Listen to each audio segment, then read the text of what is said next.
Mba naresy lahatra anao hoe natao batisa e? Naresy lahatra natao batisa zany dia be voka dia niloloahatra ny zanako dia efa hoe hodidiana dia nandeha namonjy conférence tamin'ny 25 février dia vao nametsahan'ny pasteur Mayol tanana dia niodina le zaza dia teraka somatsara dia voninahitra ho an'Andriamanitra rery ihany dia izay no naresy lahatra natao batisa. Raha tsy mazavy Corina avy fiangonana Ambohidratrimo. Inona mba tena naresy lahatra anao natao batisa? Tena Andriamanitra. Eny e, inona le ten'Andriamanitra naresy lahatra anao mihitsy zany? Le Jesosy tamin'ny sasak'herinandro. Taiza nahazahoanao an'izay fahalalana izay? Tamin'ny conférence nampianarin'ny pasteur Mayol. Rehefa nazavana zany azo tsapain-tanana le zavatra rehetra rehetra sady mitombina le izy hita anaty baiboly. Inona mba tena nahatonga anao atao batisa e? Ny nahatonga anao atao batisa zany dia ny finoako hoe nahafantarana hoe Jesosy maty tamin'ny atsasaky ny herinandro marina ny tena izy.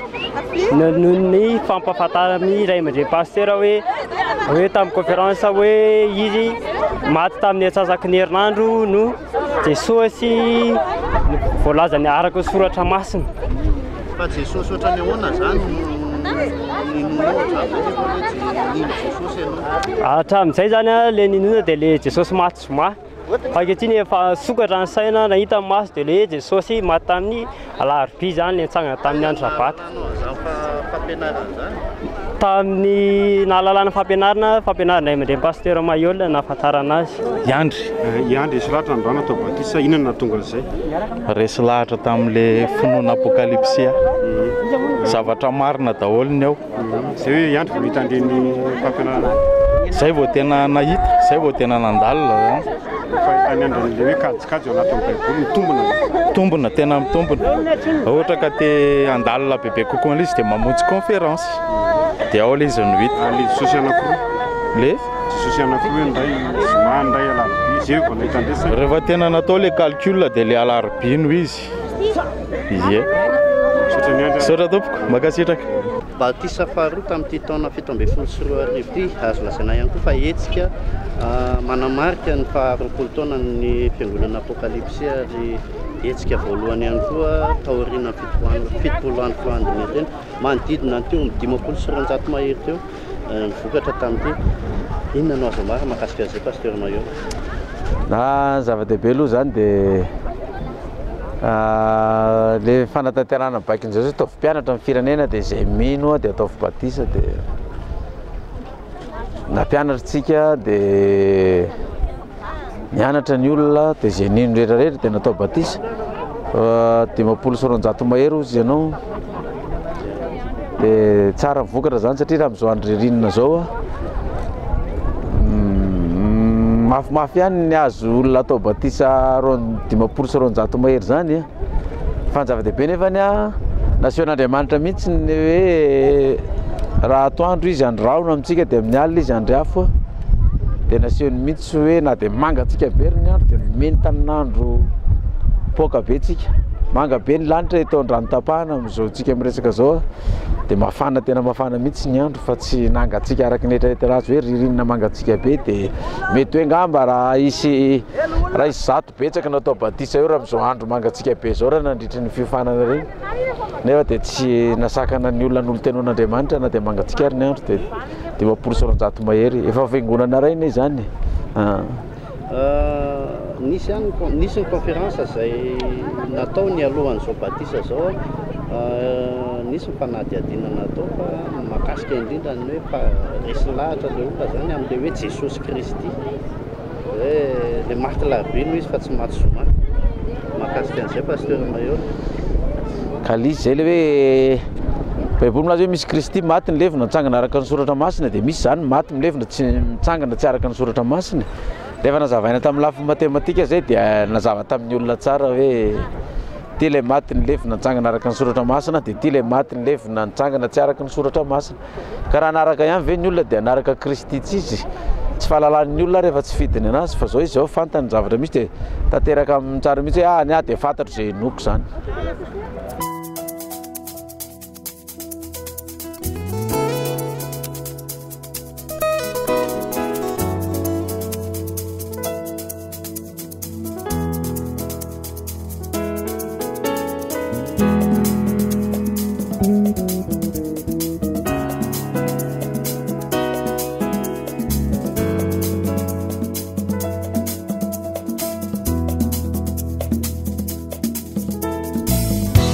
Jakoba toko faharoa andiny fahatelo amby roapolo.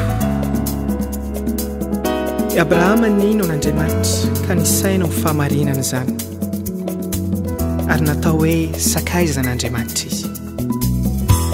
Raha ino ihany koa ianao dia afaka no sakaizan'Andriamanitra, tsy avy amin'ny asanao no hanina marinan'Andriamanitra anao fa avy amin'ny finoanao azy.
Jesosy tsy antsoiko hoe mpanompo intsony ianareo fa sakaiza.